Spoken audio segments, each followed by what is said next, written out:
This video is presented by EA Game Changers, as being part of that program granted me access to the closed alpha. I really hope some of you other guys got access to the alpha as well. I know that DICE might be giving away more codes, I'm not exactly certain, but I know that they did hand some codes out to certain creators. I didn't get extra ones unfortunately, but some creators did, and they might be handing them out over the next day or so. I'm really excited to show you what I captured and give my thoughts on how the game has moved on from Battlefield 1. I didn't get to play the game at EA Play because I didn't go, but I have been able to play it in this closed alpha, and I've had a load of fun playing it for most of the day. I know you'll all have burning questions to ask as well and want to get my opinion on certain things. Make sure you leave your comments down below and I'll do my best to get back to everyone. So starting out, you have to realise that this is an alpha. This means the game will run with lower FPS than in the full game, not all features will be included, and the features that are in the game might not run smoothly at all. The first indication of this being the case was the fact that the squad system failed to work, meaning you often got placed in a squad on your own without the ability to move out or invite others to join you. This has been noted by EA and DICE, however they haven't really got a fix for it right now. There's not much you can do apart from just join a new game every time and hope that you get put into a squad, because squad play is of course incredibly important in Battlefield 5. In regards to the FPS, that'll be fixed for sure. I'd expect people to get similar performance to what they experienced in Battlefield 1, with the added possibility of crashes being patched out of the game.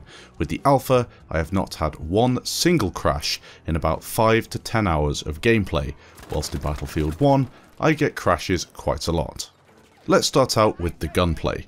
So far, so good. I'm really enjoying how things have changed from Battlefield 1, and I think many of the Battlefield 4 fans will prefer the gunplay in Battlefield 5 to what we had in BF1. I did of course watch a lot of videos and a lot of the stuff from EA Play, and I was impressed with what I saw, but you don't quite get the right understanding of what's going on unless you play the game yourself. I think it's really awesome. The time to kill is fast, however the weapons are harder to control at certain ranges, limiting you to what you can achieve. In Battlefield 4 you could tap fire an AEK and kill people at really long ranges and also be super effective at the close ranges. With Battlefield 5 you can tap fire some of the close range guns to get that effectiveness at range, but of course it is far more difficult, and there's that effective range system that we had in Battlefield 1 reintroduced in BF5, which is really cool. An example of this is in the medic class. I enjoy playing the medic class loads, and I'm starting to really get to grips with it in Battlefield 5. In BF5 of course there aren't many weapons in the alpha so far, but you get two in the medic class. You get the Gewehr 43 semi-auto rifle and you get the MP40 SMG. The Gewehr 43 semi-auto rifle has a 257 rate of fire and very easy to control recoil, allowing you to cause serious damage at mid-range. The MP40 SMG has a 539 rate of fire, less damage than the Gewehr, but also far more control and hipfire capabilities at those closer ranges. So you see what I'm saying? You get a nice balance with the two weapons, and it really depends what you want to do with your gameplay. Do you want to be a close-up medic, or do you want to be a medic fighting a little further back? You take the Gewehr 43 with that scope, with that almost like a DMR sort of weapon that you can be very effective with at those mid-ranges. The movement. This one is really difficult to comment on as I haven't played the game enough to tell you exactly what I feel about it, although I would say that it seems to be an improvement on the sluggish gameplay that you had in Battlefield 1. The soldiers feel more fluid in BF5, and there are a couple of certain features that have been introduced that I love, the main one being the fact that you can now crouch and run. That's really cool for getting around certain parts of cover that aren't quite tall enough to conceal you, but when you crouch they are. You can also obviously go on your back, prone, move around on the floor, that sort of stuff. I haven't really used it that much because I don't go prone a lot in Battlefield games. I don't really see the need for it unless I'm actually trying to hide and avoid a shot, and in that case it doesn't really matter what way I'm facing because I plan to get back up pretty soon. With the health, this is another thing that I was quite pessimistic about when it was first announced, the fact that you couldn't actually heal back up to full HP, but after playing a little bit I realised that it's quite awesome what DICE are trying to implement. Basically, with the health regen, you can't get back to full HP on your own. You need a medic to come along and help you out, or you need to visit a medic station. There are many around the map. Essentially, it's just a med bag that will heal you back up and can't be destroyed. Now, a lot of players don't engage in teamwork in BF1, and you'll have noticed that in Battlefield 1 a lot of the time you don't get revived, players run past you, they run over you and don't pick you up, and that's probably going to be the same in Battlefield 5. The big change though is that if you play in a squad with friends in BF5, which lots of people did, you'll benefit hugely. and those players that are ready to engage in team play will benefit massively, more so than you did in BF1. This means that teamwork will be a huge factor in BF5, and what you need to do, if you aren't on the receiving end of any teamwork, is to join a Discord or a platoon and play with a group of players that are ready to help you out.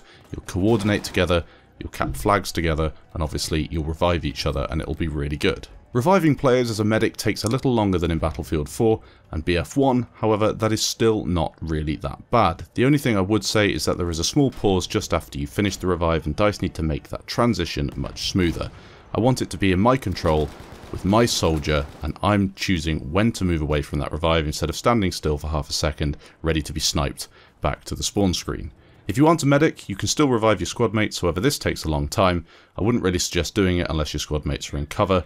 And if you are a medic, make sure you use those smoke grenades and get your teammate that you plan to revive covered in the smoke so you don't get shot yourself. Looking at team play overall, this is somewhat limited due to the squad issues in the alpha. However, I do feel as if you're trying to help your teammates out a little bit more than you did in Battlefield 1 purely because of the nature of the game. In BF1 you could solo quite successfully in any class on any map and didn't really require your teammates to assist you. In BF5 you almost have to get that assistance, otherwise you're at a huge disadvantage, but as I mentioned earlier, it's really important to make sure you get yourself some competent squad mates.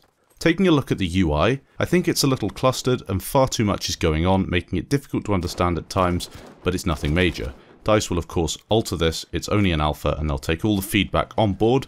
Of course I'm leaving my feedback in the appropriate places so DICE will take on board what I'm saying, but you also have to remember that as long as DICE introduce the ability for you to turn certain things off, like if you wanted to change the size of the minimap or turn off the kill feed, things like that, you're obviously going to be able to alter your own game however you want.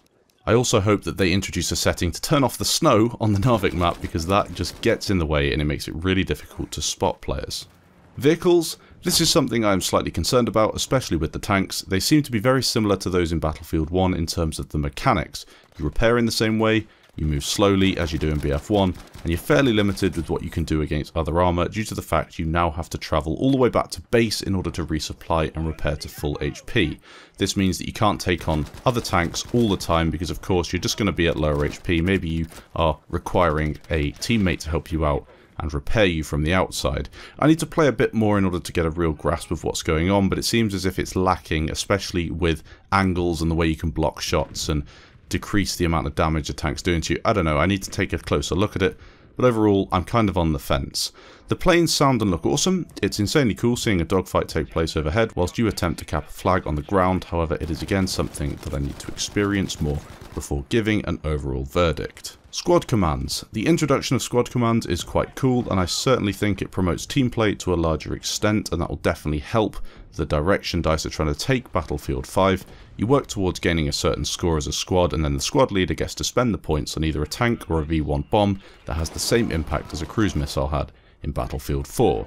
Really cool stuff, and I'm excited to see what else DICE add in the future. And I didn't see it getting spammed either. It wasn't really something that was constantly happening. You didn't see V1 bombs everywhere.